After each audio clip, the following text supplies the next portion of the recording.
सुप्रभात विद्यार्थियों। आज हम माध्यमिक शिक्षा बोर्ड राजस्थान के द्वारा संशोधित नवीन पाठ्यक्रम के अनुसार पाठ 5 गलता लोहा पाठ का अध्ययन करेंगे। इस पाठ के लेखक शेखर जोशी हैं। विद्यार्थियों, सर्वप्रथम हम पाठ के लेखक शेखर जोशी का लेखक परिचय जान लेते हैं। शेखर जोशी का जन्म सन 1932 में अल्मोड़ा उत्तरांचल में हुआ था।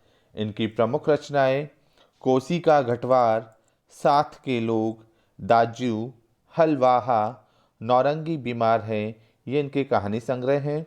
एक पेड़ की याद और यह इनका शब्द चित्र संग्रह है। सम्मान, इन्हें पहल सम्मान प्रदान किया गया था। पिछली सदी का छठवां दशक हिंदी कहानी के लिए युगांतकारी समय था। पिछली सदी यानी 19वीं सदी का जो छठवां दशक 60 का दशक था, वह हिंदी कहानी के लिए एक युगांतकारी समय था। युग की समाप्ति करने वाला एक समय था।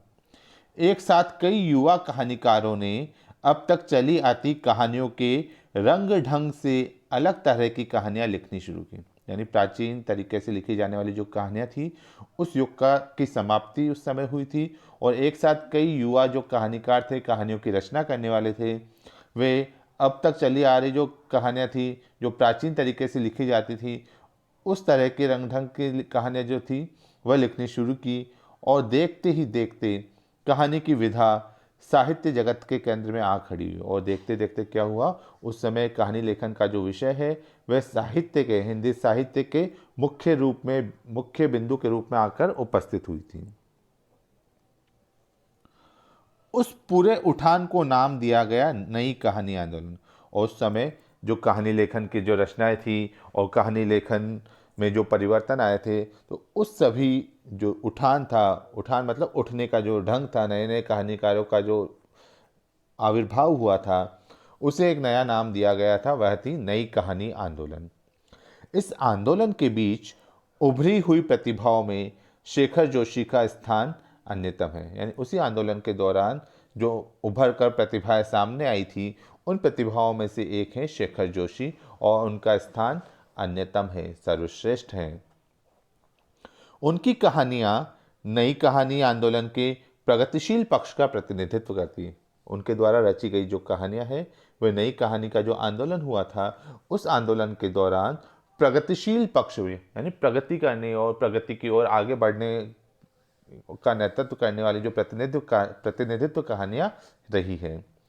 समाज का मेहनतकश और सुविधाहीन तबका उनकी कहानियों में जगह पाता है।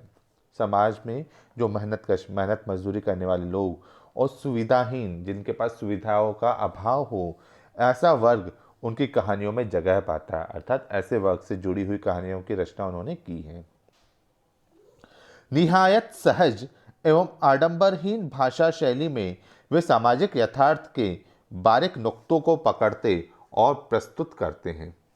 निहायत मतलब बहुत ही अधिक, सहज, सामान्य एवं आडंबरहीन, दिखावे रहित भाषा शैली में वे सामाजिक यथार्थ के, यानी समाज का जो यथार्थ है, सत्य या जो उचित बातें हैं, उनको बारीक नुक्तों को पकड़ते हैं। यानी उनकी बारीकी को पकड़ते, पते की बात को पकड़ते और उसे प्रस्तुत करते हैं। यानी समाज की जो सत्य या उचित, जो कहने योग्य, जो समाज के सामने लाने योग्य बातें हैं, उनको वे पकड़ते और उसी के आधार पर अपनी कहानियों को प्रस्तुत करते थे। उनके रचना संसार से गुजरते हुए समकालीन जनजीवन की बहुविध विडंबनाओं को महसूस किया जा सकता है। यानी उनकी रचनाओं का जो संसार है, उसे पढ़ते हुए, उसे देखते हुए, समझते हुए समकालीन उस काल के जनजीवन की, आम लोगों की बहुविध विडंबनाओं, अनेक प्रकार की जो कष्टपूर्ण स्थितियां थी, उसको महसूस किया जा सकता है। ऐसा करने में उनके प्रगतिशील जीवन दृष्टि और यथार्थ बोध का बड़ा योगदान रहा है। और ऐसा करने में, ऐसी रचनाएं करने में उनकी जो प्रगतिशील जीवन दृष्टि है, यानी प्रगति करने वाला जो जीवन का दृष्टिकोण है, और यथार्थ बोध का, उचित बोध का बहुत बड़ा योगदान रहा है। शेखर जी की कहानियां विभिन्न भारतीय भाषाओं के अतिरिक्त अंग्रेजी, पॉलिश और रूसी में भी अनुदित हो चुकी है। यानी शेखर जी की जो रचनाएं हैं, कहानियां हैं, वे सिर्फ भारतीय भाषाओं में ही नहीं बल्कि कई अंग्रेजी जो भाषाएं हैं, अंग्रेजी, पॉलिश और रूसी, इनमें भी उनका अनुवाद किया जा चुका है। उनकी प्रसिद्ध कहानी दाजू पर चिल्ड्रंस फिल्म सोसाइटी द्वारा एक फिल्म का निर्माण भी किया गया है। गलता लोहा शेखर जोशी की कहानी कला का एक प्रतिनिधि नमूना है। गलता लोहा नामक जो कहानी है, वे शेखर जोशी की जो कहानी कला है उसका प्रतिनिधित्व करने वाला एक सर्वश्रेष्ठ उदाहरण है। समाज के जातिगत विभाजन पर कई कोणों से टिप्पणी करने वाली ये कहानी इस बात का उदाहरण है कि शेखर जोशी के लेखन में अर्थ की गहराई का दिखावा और बड़बोलापन जितना ही कम है, वास्तविक अर्थ गांभीर्य उतना ही अधिक है।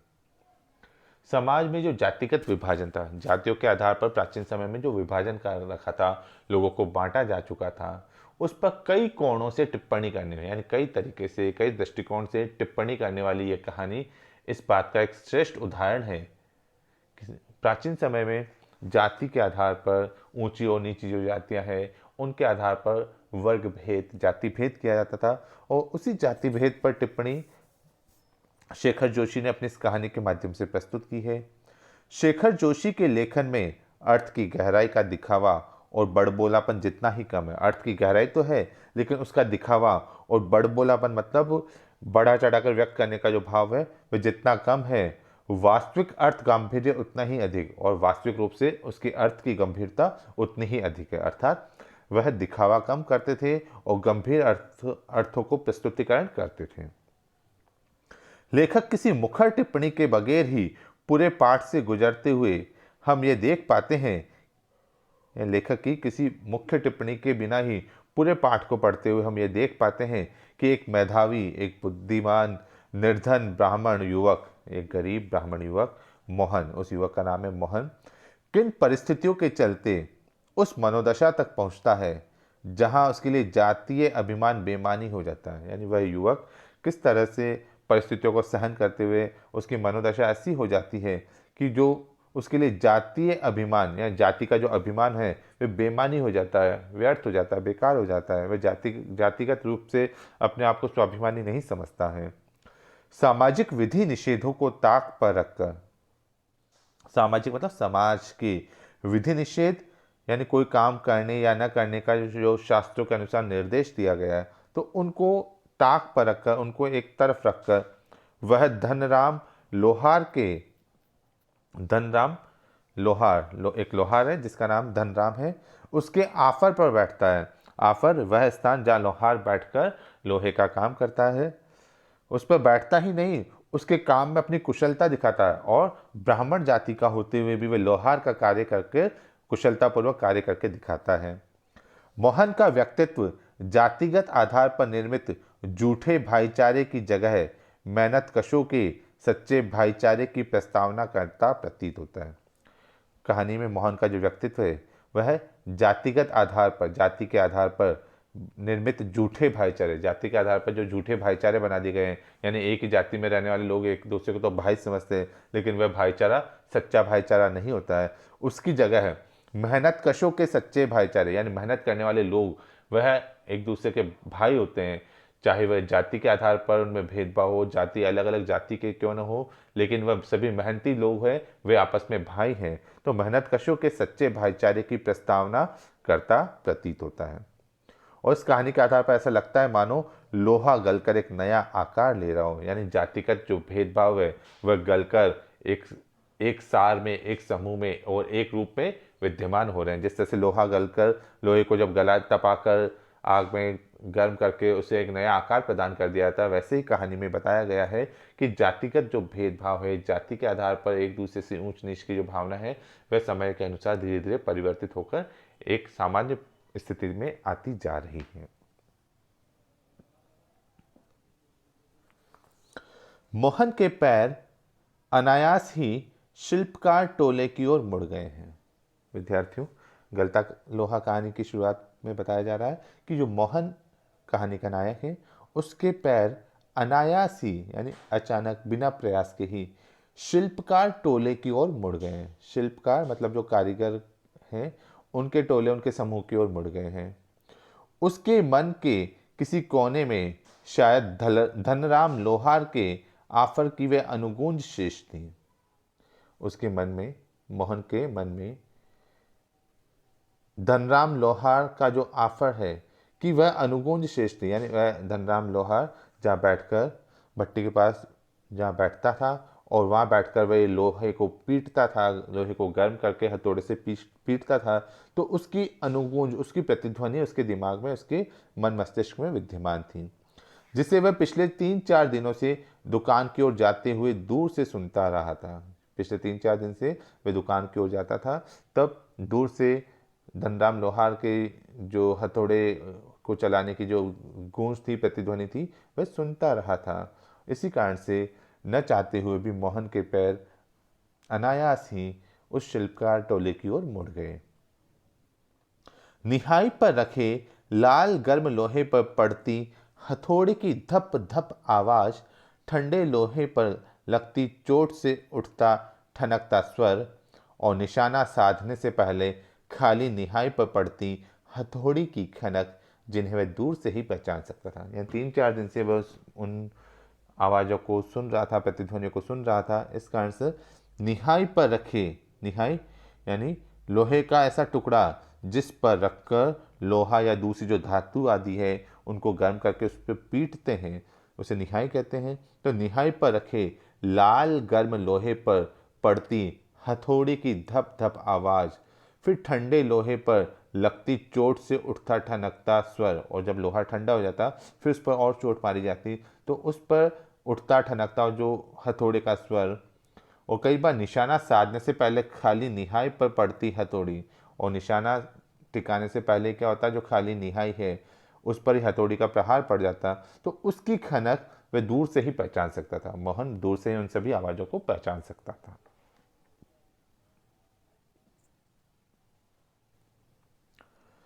लंबे बैंट वाले हंसुए को लेकर वह घर से इस उद्देश्य से निकला था कि अपने खेतों के किनारे उग आई कांटेदार झाड़ियों को काट छांट कर साफ कराएगा। लंबा जो बैंट वाला था, हत्ते वाला हंसुआ, हंसुआ मतलब घास काटने का जो औजार, जिसे दरांती भी कहते हैं, उसको लेकर वह घर से इस उद्देश्य से निकला था कि अपने खेतों के किनारे जो उग आई कांटेदार झाड़ियां हैं उसको काट छांट कर वह साफ करेगा। बूढ़े वंशीधर जी के बूते का अब यह सब काम नहीं रहा। मोहन के पिता बूढ़े थे, वंशीधर उनका नाम था, उनके बल का अब यह सब काम नहीं रहा, यानी वृद्धावस्था उनकी थी, इस कारण से उनसे ये कार्य नहीं हो सकता था। यही क्या, जन्म भर जिस पुरोहिताई के बूते पर उन्होंने घर संसार चलाया था, वह भी अब वैसे कहाँ कर पाते हैं। सिर्फ इतना ही नहीं, वंशीधर जी के बूते का अब कोई काम नहीं रहा था, वह उनकी वृद्धावस्था थी। और सिर्फ इतना ही नहीं, जन्म भर जिस पुरोहिताई के बल पर, यानी धार्मिक कार्य करने वाला पुरोहित कहलाता है, तो जिस पंडिताई पुरोहिताई के बल पर उन्होंने अपना घर परिवार चलाया था, वह भी अब वैसे कहाँ कर पाते हैं। यह वह पुरोहित का कार्य भी अब नहीं कर पा रहे थे। यजमान लोग उनके निष्ठा और संयम के कारण ही उन पर श्रद्धा रखते हैं। यजमान मतलब जो यज्ञ करवाने वाला था, मुखिया जो होते हैं, वह उनकी निष्ठा और संयम के कारण ही, वंशीधर की जो निष्ठा, उन पर विश्वास और उनके संयम आदि भावों के कारण ही उनके प्रति श्रद्धा के भाव रखते हैं। लेकिन बुढ़ापे का जर्जर शरीर अब उतना कठिन श्रम और व्रत उपवास नहीं झेल पाता। लेकिन वंशीधर बूढ़े थे, तो बुढ़ापे का जो कमजोर शरीर था वह अब कठिन मेहनत, व्रत उपवास आदि को सहन नहीं कर पाता था। सुबह सुबह जैसे उससे सहारा पाने की नीयत से ही उन्होंने गहरा निश्वास लेकर कहा था। सुबह सुबह वंशीधर ने अपने पुत्र मोहन से सहारा पाने के उद्देश्य से, सहारा पाने की नीयत से ही एक गहरी श्वास लेकर कहा था, आज गणनाथ जाकर चंद्रदत्त जी के लिए रुद्री पाठ करना था, अब मुश्किल ही लग रहा है। उन्होंने कहा आज गणनाथ एक स्थान का नाम है, वहाँ जाकर एक यजमान थे चंद्रदत्त जी, उनके वहाँ जाकर रुद्री पाठ करना था। भगवान शिव की पूजा करने का पाठ वो रुद्री पाठ कहलाता है, वह पाठ करना था। लेकिन वंशीधर कहते हैं अब मुश्किल ही लग रहा है, लेकिन अब मुझे वहाँ जाना मुश्किल ही लग रहा है। ये 2 मील की सीधी चढ़ाई अब अपने बूते की नहीं है, यानी 2 मील की जो सीधी खड़ी चढ़ाई है वह अब मेरे बस की बात नहीं है। एकाएक ना भी नहीं कहा जा सकता, अचानक ना भी नहीं कहा जा सकता।